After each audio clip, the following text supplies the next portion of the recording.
Hey everyone, it's Tim here. I'm going to do a little vlog today. It's been a while since I've made a YouTube video. I've made a little like shorts and like reels and all of those like really short videos, but I haven't sat down and kind of made a longer YouTube video in a while, and I kind of miss doing that, and I want to kind of reconnect with everybody.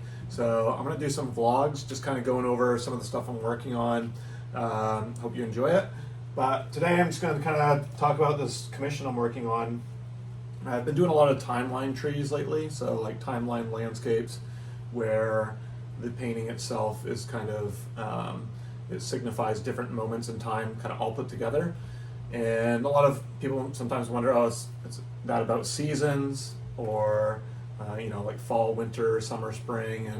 And in a way, it has a kind of connection to that, but it doesn't mean I'm just like showing you the seasons in different frames. It's more so of painting of life and different moments and in time in life. So like sometimes moments are really bright and colorful, sometimes they're a little bit dark and dreary, and they kind of combine to create one full life. And that's what these paintings represent. So that's just kind of a basic overview, but I have been doing a lot of those lately, and I'm working on this commission, and what the customer wanted was a painting that was kind of like a grid pattern of a tree that's in autumn and a tree that's in winter, and they're like connecting. So they want the trees to interact with each other. Normally I have them kind of separated, and so this will be the first time I kind of have the trees interacting together.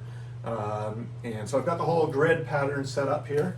It's kind of fun to make. It's time consuming. It usually takes me a day just to kind of set this up, and then I start working on all of the details in the background. You can see here I've got all the tape blocked off for the mountains, and that's what I'm working on right now. So I'm just going to kind of go through that a little bit and then talk about the process. Hope you enjoy the video. Make sure you like, subscribe, and comment, and I'll be making a lot more of these kind of vlog art videos talking about just being an artist and how I've created this kind of career, and things maybe that you can do if you want to be an artist and start a career in the arts. So yeah, like I said, subscribe so you don't miss any videos. But I'm just going to kind of take you through some of this painting, and then I'll check in with you again at the end of the video. All right, so just kind of painting in these mountains here. One thing people ask me a lot when I do these paintings, a comment that's pretty common is, what kind of tape do I use? And the answer is, I just use painter's tape. I find the cheapest blue tape on Amazon, and that's what I buy. So it's nothing special. So people are always worried, kind of like, well, how do you keep the paint from bleeding under the tape? And the reality is, I don't. It actually bleeds under the tape all the time, and I just fix it. So it's kind of the answer probably people don't want to hear, because they just want to be able to paint it and hope that the paint never bleeds.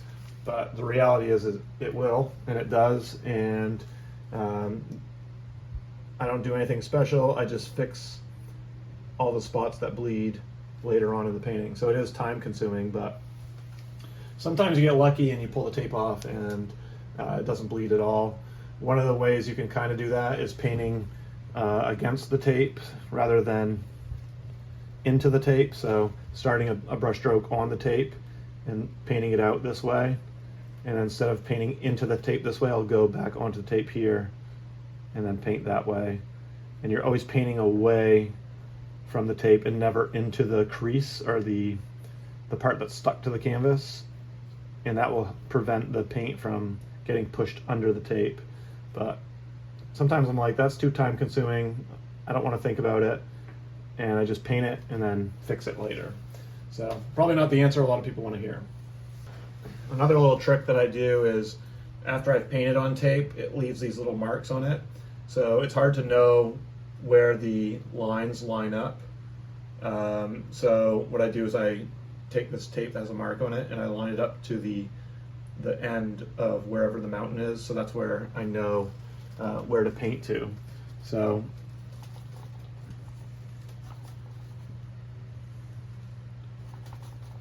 just as an example, I start my mountain right here, and then I can do whatever I want inside the cell, but I just need to make sure that I line it back up over there. That's how I know where to line it up.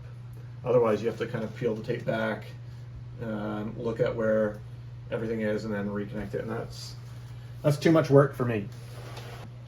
All right, so now the fun part, I get to pull the tape off, and you'll probably see that it bled in certain spots. So, see, I didn't line this one up perfectly, so I have to fix that. You're always fixing stuff up there. It bled underneath right there.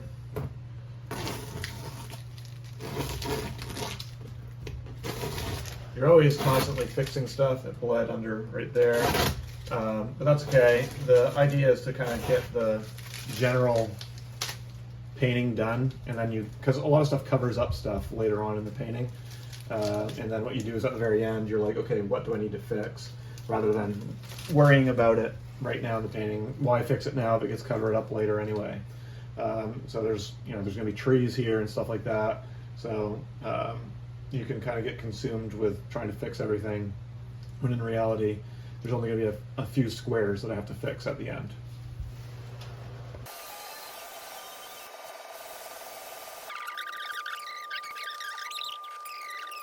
Okay, so this is where I'm at so far on the painting. What I did over the last few steps was just created the silhouettes of the trees, did all the hills in the background, and created the silhouette of this tree as well. And basically, I'm just laying the groundwork for the overall painting. This is the part where finally it starts coming together a little bit. So I have to start making some decisions on do I want this tree to have any foliage at all as it's interacting with this tree? What colors I'm going to choose to start adding in the foliage? Kind of lining up all of the little mistakes, like lining up the hills, doing some layers over the hills so they're not just like these flat surfaces. But typically what I want to do is try to just block everything into a good space. Over here I'm going to have snow. So I didn't really do much over here yet. I'll probably do that kind of more towards the end. But this is where I'm at now. This is where the fun stuff starts happening. I can start to see where all the little mistakes, the little bleeds with the tape, where I'm gonna have to fix those. So like I said earlier in this video, I don't really care if the tape bleeds once in a while because I do all this other stuff and there's only like spots where you have to fix. So there's no reason to fix it. You're just basically setting up the composition and the groundwork for all of this stuff, and then at the end you can kind of fix everything. So on to the next step. I'm just gonna start playing around with colors. This is where the fun stuff starts happening. So I'll show you a little bit of that, and then I'll catch up with you kind of towards the end of the painting with some more thoughts. All right, so I've put the first round of foliage in, started putting in a little bit of snow. Still really kind of in the earlier stages of details. I'm going to be detailing all of these sections down here and really brightening up the foliage. What I like to do is start highlighting bits of the foliage so that way you get depth within each square. And I also try to line up each bunch of foliage into the next square. So this is where I start doing everything without tape. So you have to kind of be careful not to overlap. Sometimes you do a little bit and then you have to go in with a fine brush and fix some of those spots. But that's where I'm at right now.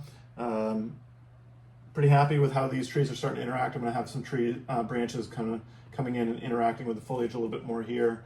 Going to detail each little square of all the branches in the bare tree. I think I'm going to keep it bare, but I might throw in, like with a detail brush, just some few leaves here and there. Sometimes the tree in winter still holds on to a couple leaves until the wind blows them off. But yeah, that's where I'm at right now, and I'll catch up with you towards the end. So I'm almost finished up here. I'm gonna do some more details a little bit here on this grass section. But usually at this stage of the painting where I'm almost done is where I'll go around and fix like any of those bleeds that I talked about in the beginning. So like I mentioned, a lot of people ask, you know, what tape do you use and like how do you keep it from bleeding? And the answer is I don't. I just fix stuff afterwards, which is I think what you're going to find with most tape, I think it's just you might get lucky, and if you really are paying attention with how you're painting the paint onto the canvas, like painting away from the tape, it might not bleed as much, but it probably will no matter what, and then you just got to go around and fix stuff. So that's where I'm at right now. Also, I like kind of going through without tape, and just like adding in some final details. So I'll brighten up my brightest colors the best I can, and I'll go into some of those sections and brighten up some areas. And usually I'll just use my finger and wipe the paint off really quick if it overlaps into one of those squares. But I try to just be really careful with my touch on the brush. Again, takes a little practice, but there's a certain point where I don't use tape anymore, so I can make sure all of these little bunches of foliage line up. So I'm going to finish this up, and then I'll catch up with you with some final thoughts on the painting. Okay, so I think I'm finished this painting now. Maybe a few final touches here and there after I let it sit and I think about it a little bit, but I'm pretty much finished on everything. Just going to have to sign it, get it ready to ship out. So again, the client just wanted an autumn tree in a timeline series fashion with a winter tree kind of interacting with the autumn tree. So them kind of connecting. I usually do them pretty separate. So this is the first time I kind of have them connecting up. I wanted this tree to kind of look like it's reaching out into this tree, and vice versa, this tree kind of coming back, almost like these are two lives kind of connecting in some sort of way, because these paintings really are more about life than seasons, but seasons just kind of represent the timeline of life in kind of like a really direct way. So that's my painting. I hope you enjoyed the vlog of me creating it. Make sure you like and subscribe. Appreciate you watching, and I'll see you again soon.